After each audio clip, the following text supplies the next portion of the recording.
Break के बाद स्वागत है आपका सी न्यूज भारत में। खबर ललितपुर से है, जहां चंबल के बीहड़ में निवास करने वाले मलखान सिंह दद्दा के आत्मसमर्पण से लेकर राजनीति तक का सफर कैसा रहा, ये जानिए हमारे संवाददाता विकास सोनी की इस रिपोर्ट में। 24 लोकसभा के चुनावी प्रक्रिया में हम आपको बता दें कि झांसी ललितपुर लोकसभा की बात करें तो इंडिया गठबंधन से जहां पर प्रदीप जैन जहां पर प्रत्याशी हैं और वहीं पर जोर शोर के साथ जहां पर जनसंपर्क चल रहा है, वहीं पर 20 तारीख को होना है मतदान।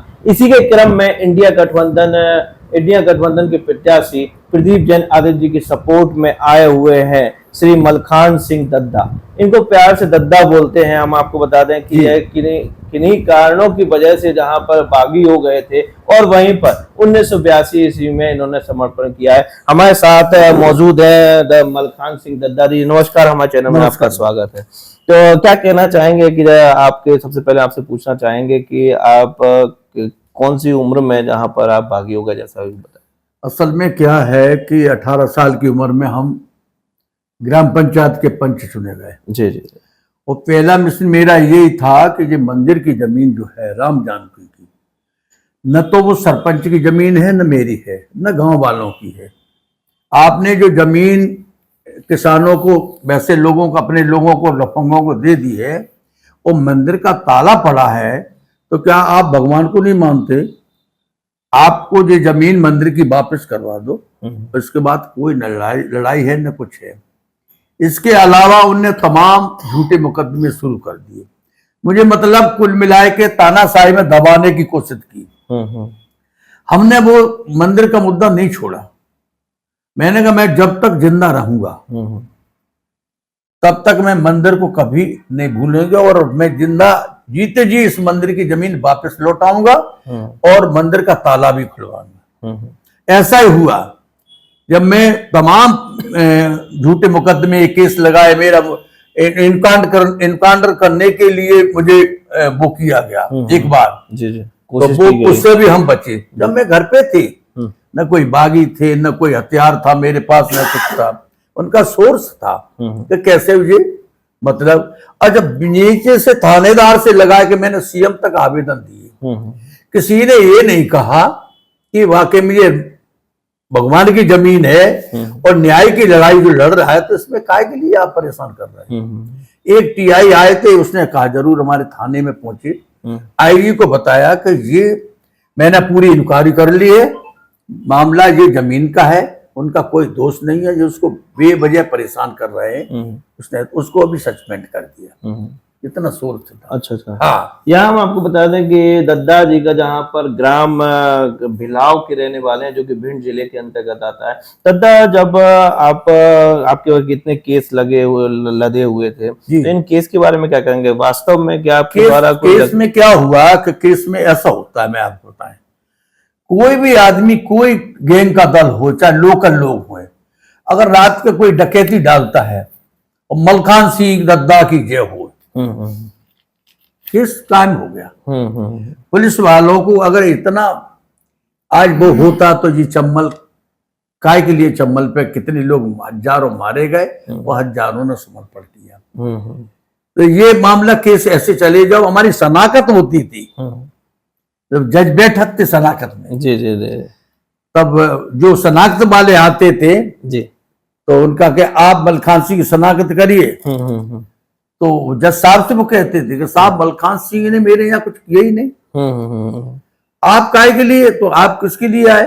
वो साहब फलाने गैंग ने किया था मेरे यहाँ डकैती, लोकल लोगों ने, इनको साहब क्यों लिख दिया? तो जज साहब कहते कि बताइए पुलिस क्या करना चाहती है ऐसे केसों में। वहां 300 उसमें धारा में 69 में लगाए कि वो रिपोर्ट, उसमें जज साहब वहां से छोड़ देते हैं जी जी शनाख्त में। जी जी जी। वो कहते हैं कि साहब ये थे ही नहीं मेरे यहाँ और इनका नाम क्यों? तो ऐसे केस हमको बहुत लगाए गए। अच्छा। और हाँ। चंबल में हम आपको बता दें कि चंबल के बीहड़ में जहाँ पर उनका निवास रहता था, और वहीं पर उसके बारे में भी चर्चा करेंगे, तो कहाँ निवास, कैसे आप? चंबल एक ऐसी चीज है कि अंग्रेजों को भी नहीं घुसने दिया चंबल ने। जी जी जी। अंग्रेजों ने कहीं भी तहलका मचाया होगा, वीर चंबल पे चंबल के बागी रह पाए अकेले, अंग्रेज भी नहीं रह पाए। अंग्रेजों का भी ठिकाने नहीं लगने दिया। चंबल का पानी, चंबल माँ हमेशा जीवित है वो। जी जी जी। हाँ, वो अन्याय को खत्म करती है करते हैं। और जो उस पर अन्याय होता है वो उसकी शरण लेता है तो उसकी मदद करती चंबल। तो मेरा ख्याल है कि चाइना लेक देखे होगा आप, चंबल पे कभी अंग्रेजों ने कुछ सफलता नहीं मिल पाई। अच्छा, वहीं समर्पण की बात करें तो कौन से सन में आपने समर्पण किया? 1982 में समर्पण हुआ था और राजीव गांधी की पहल से हुआ। राजीव गांधी ने कहा था कि अर्जुन सिंह से कि ये आपकी जमीन जो है राम जानकी की मंदिर से लगा दो और रट्टा खत्म हो जाएगा, ये सारी चंबल की खत्म समस्या हो जाएगी। तो किसानों को रात के पकड़ पकड़ के राम जानकी के नाम से किताब बनी, उसका टेस्ट है, कलेक्टर अध्यक्ष है, हम उसके सदस्य हैं। जी जी। अब जितना 50 लाख रुपए उस मंदिर में लग गया, मंदिर बहुत पुराना पड़ा था, अब नया बन रहा है, तो एक 50 लाख रुपए उसकी फसल से खींडर पड़ा था, कोई नहीं था, 2-4 महात्मा रह रहे और उसकी दुआ से हम छूट गए। जी जी। अब वही राजनीति के बारे में बात करें तो आप कई पार्टी से गुजरे हैं और आज इंडिया गठबंधन के प्रत्याशी के समर्थन के लिए इंडिया गठबंधन जो है जी वो सही हुआ जी। ये अगर इंडिया गठबंधन पहले से कर लेते ये 10 साल नहीं निकलती, 5 साल में ये खत्म हो जाती बीजेपी। अच्छा, अब कांग्रेस की सरकार भी आपने पहले देखी और फिर बीजेपी की सरकार के 10 साल हो चुके हैं, तो क्या आपको लगा है? कांग्रेस सरकार में ये रहा कि साफ तो बोलते थे जी, कांग्रेस सरकार जो कहती थी वो करती थी। उसका सोच ये था कि अगर कहते थे तो करती थी, ये कहते हुए तो भी नहीं करते। जैसे 10 वायदे हैं, 10 में से आज तक एक भी वायदा पूरा नहीं कर पाते जी। ये सबसे बड़ी बात है। क्या है, कच्ची दीवार पे जिस प्लस्तर करते हैं, जैसे कच्ची दीवार है उसमें प्लस्तर करने में लगे और कुछ नहीं कर पाते। अब कच्ची दीवार पे प्लस्तर कहां तक ठहरेगा? पानी गिरा तो वो बहेगा तो चली जाएगी। प्लस्तर तो ईंटों पे ठहरता है। तो ये कच्ची दीवार वाले प्लस्तर करते फिर रहे, इनकी अब नैया डूबने वाली है। मैं आपको बताएं, ये अब इनकी लंका जो है वो अब ढाई जाएगी, अब बचेगी 2024 में। आप एमपी का चुनाव देखिए, 29 सीटों में से 15 सीटें कांग्रेस जीत रही। जी जी। हमारे ग्वालियर संभाग में सब सीटें जीत रहे। ये देखो आप। अच्छा, वहीं पहले एक सीट नहीं थी। जी जी। जनता का बदलाव इतना है। यहाँ भी हम 2 दिन से आए हैं झांसी से, आपसे सही कह रहा है। प्रदीप जैन चिल्लाता आदमी कोई किसी को नहीं देखता। अच्छा, हाँ, हर आदमी प्रदीप जैन की बात करता है, कोई ये नहीं कहता कि भारतीय जनता पार्टी। अरे यार, ये कहते कि अब तो हमको वोट डालने का भी मौका नहीं मिलेगा 5 साल में। अभी आप देखा कल, किसान की जमीन किसान जो बटिया पे नहीं दे पाएगा। अब कोई पति पत्नी है, उसकी औलाद नहीं है, 5 बीघा जमीन है, तो खेत में हर आदमी खेती कर सकता है? आप ही बताओ। नहीं, खेती में तो आदमी को ज्यादा लगते हैं। जी जी। तो वो मतलब उसका भी नहीं करने देगा। तो इनकी बाप की है जमीन, क्या जो बताइए, मेहनत से कमाई खरीदी। तो इनके जाने कितने प्लान हैं, इनके जाने क्या करेंगे, इनको कुछ नहीं आता। ये तो हवा में उड़ती रहे। मैं आपको बताऊं, किसानों के लिए इनकी सम्मान निधि भी दे रहे हैं और बाकी योजना किसानों के लिए दे रहे हैं, इसके बारे में क्या कहना? दे दिया, उसमें क्या चुनाव के गज में दे तो हमारा ही तो रहे। अगर अक्सर खजाना तो खाली हो चुका।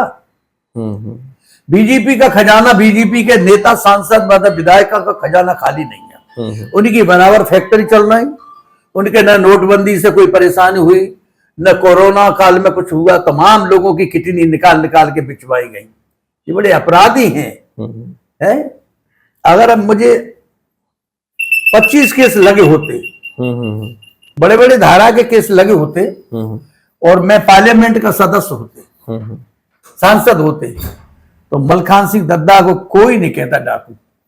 अच्छा, मलखान दद्दा जी कोई? नहीं, कोई नहीं कहता। हम ये जानना चाहेंगे, सबसे पहले आपने कौन सी पार्टी ज्वाइन की?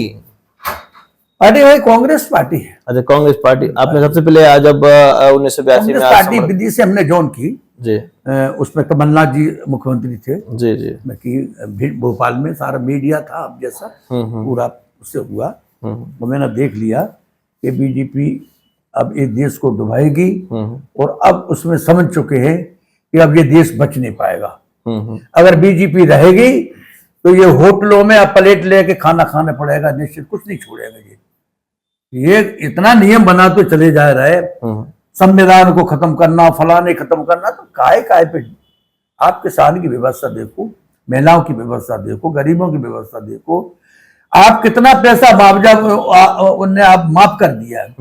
और ये पूरे भारत का किसान का पैसा अगर होता तो ये कर्जदार क्यों होता? किसान का एक पैसा 5 साल से, अच्छा एमपी सरकार हुई, एक भी पैसा माफ नहीं किया गया, न फसल का न कुछ।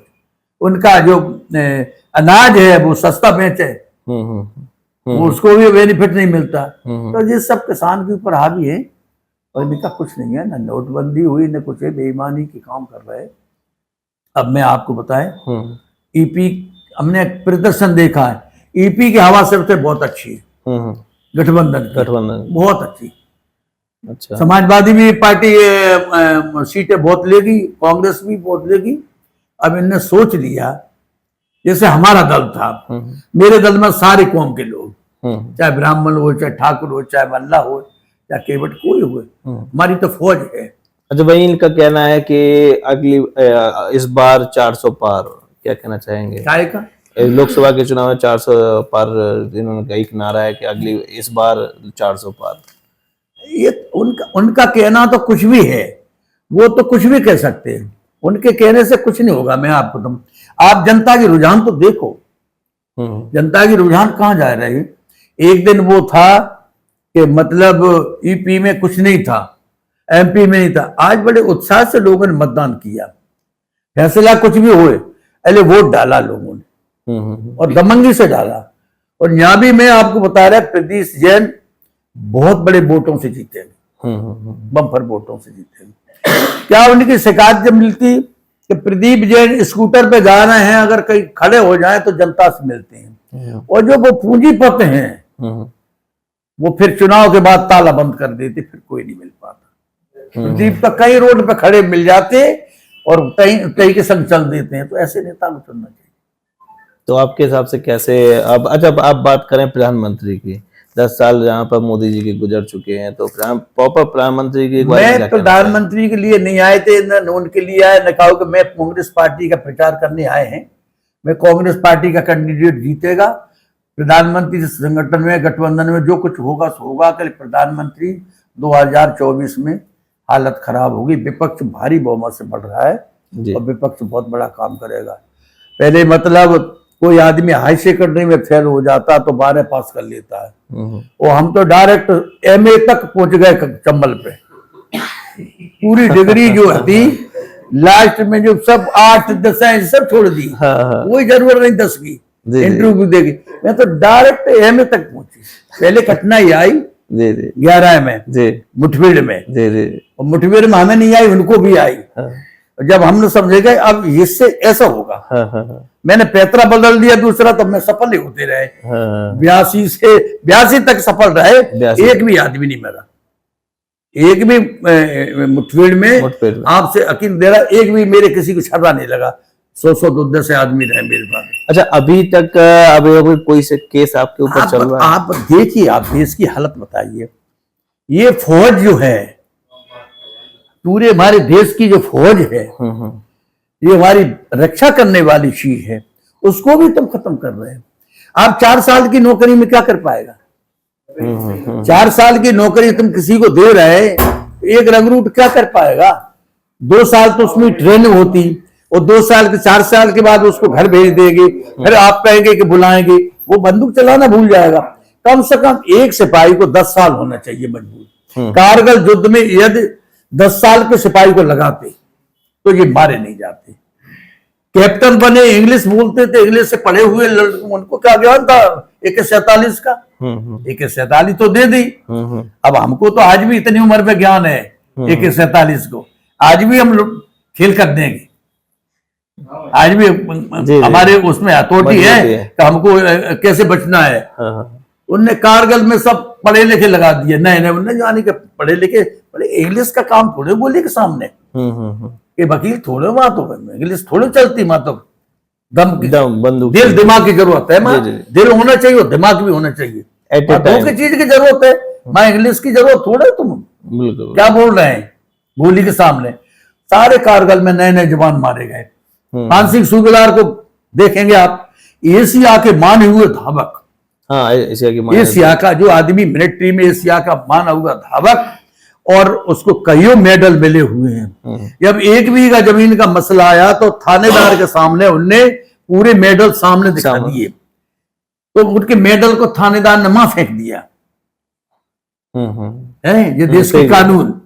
अगर 1 बीघा जमीन का तुम पान सिंह को फैसला नहीं दे सके, एशिया का धावक आर्मी का, तो मलखान सिंह को न्याय क्या मिलना था? जब आपके तुमने एक सरकारी आदमी रहा, एशिया का धावक रहा, मिलिट्री में सेवा दी, लड़ाई लड़े, मेडल मिले, तो आप उनको न्याय 1 बीघा दे देते तो ये 5, 6, 10 हत्या क्यों होती? और वो पान सिंह सूबेदार क्यों मारे जाते रिटायर के बाद? तो क्या कहना चाहेंगे जहां पर लोकसभा का चुनाव का माहौल है और वहीं लोकसभा का चुनाव में तो भारतीय जनता पार्टी हार रही है बुरी तरह से, मैं आपको बताया। भारतीय जनता पार्टी अब नहीं जीत पाएगी, विश्वास रखो आप। इनकी जड़ें उखड़ चुकी हैं, ये अब उस मुद्दे पे नहीं पहुंच पाएंगी। चल गई तो चल गई 10 साल, सदा न रहेगा जमाना किसी का। जी सदा किसी का जमाना नहीं रहता। तो क्या कहना चाहेंगे हमारी जनता से आप? हमारी जनता से क्या कहना चाहेंगे आप, क्या अपील करना चाहेंगे? हमारा कहना यही है, मैंने आपको बता दिया कि ये देश सुरक्षित रहे, गौ माता काटी न जाए, मेरी एक ही लड़ाई। दूसरी बात, बहन बेटी किसी कौम की हो उसको सताया न जाए, कॉलेज में निरपेक्ष जाए, न कोई उसके साथ न होए तो भी कोई दिक्कत नहीं है, और कॉलेज से घर पे वापस लौटे, कोई छेड़खानी न हो। दूसरी बात, ये कंट्रोल होना चाहिए, किसान की जमीन, किसान के साथ में अन्याय न हुए, गरीबी के साथ में अन्याय न हो, किसी को झूठे मुकदमे ने, सोर्स वाले किसी गांव में अगर वोट नहीं मिला तो उसको केस लगा देते, ये सारी चीजें न हुए। तो आपको न बागी बनने की जरूरत है, न हथियार उठाने की जरूरत है, नहीं कुछ नहीं करने पड़ेगा। जी। सरकार कोई भी सरकार बने, सरकार सुरक्षा से चले तो सरकार चले। अगर गुंडागर्दी से सरकार चलाएंगे तो उसमें कोई फायदा नहीं। मैं आपको बताया, तो मेरा एक ही प्रसंग रहा, मैंने चंबल पे ऐलान किया था कि अगर किसी कौम की बेनिफिट से अगर तुमने हाथ डाल दिया तो आपके हाथ रोटी खाने को नहीं बचेंगे। आपके द्वारा ऐलान किया गया था? मैंने किया था माइक से, मैं 4 माइक रखे थे। अच्छा। हाँ, मैं हमेशा, हमारे का एक 100 आदमी, 150 आदमी मेरे दल में थे। तो जब मान लो हमने कह दिया था, तो आपको सही कह रहा है कि मुझे कोई बताता नहीं था, दद्दा के नाम से जानते थे। जी। पुलिस भी हमारा तलाश सकती दद्दे के नाम से। राहुल जी जो निरपक्ष हैं, प्रियंका जी निरपक्ष हैं, उन्हें कोई किसी से कमाई से मतलब नहीं, गरीबों के पक्ष में है, यात्रा भी कर रहा है, रोड शो कर रहा है, मैंने घूमे, और सर्दी में भी अपनी एक हाफ शर्ट पहन के ही जनता के सामने गए। उनके शरीर पे मैंने कभी जर्सी भी नहीं देखी। कितना बड़ा त्याग, इससे बड़ा क्या त्याग हो सकता है? क्या राहुल जी के अपने बगले में नहीं रह सकते? आराम से रहेंगे, जरूरत क्या पड़ रही? हमारे पीछे, जनता के पीछे, गरीबों के पीछे, महिलाओं के पीछे ये अपना भाग रहे, दौड़ रहे, दाढ़ी नहीं बना रहे। दाढ़ी नहीं है, आप बताइए। ये इतने बड़े घर में पला हुए कोई व्यक्ति, इतनी बड़ी पार्टी में जिसके राजनीति के खदान हुए, घर में हुए, दादी से लगाए के, पिता से लगाए के, आज वो जनता के लिए। मैं चाहते हैं मलखान सिंह दद्दा जी जिनसे हमने आपको आमना सामना कराया कि, और वहीं पर इंडिया गठबंधन के प्रत्याशी प्रदीप जैन के जहाँ के सपोर्ट में आए हैं, जनसंपर्क में आए हैं, और इस माहौल से आपको आमना सामना कराया। और भी जगह लेके चलेंगे और जानेंगे क्या है 2024 लोकसभा के चुनाव का माहौल। फिलहाल ललितपुर से विकास सोनी। फिलहाल इस खास रिपोर्ट में बस इतना ही। वक्त है एक छोटे से ब्रेक का। ब्रेक के उस पार हम आपको और भी तमाम बड़ी खबरों से करवाएंगे रूबरू।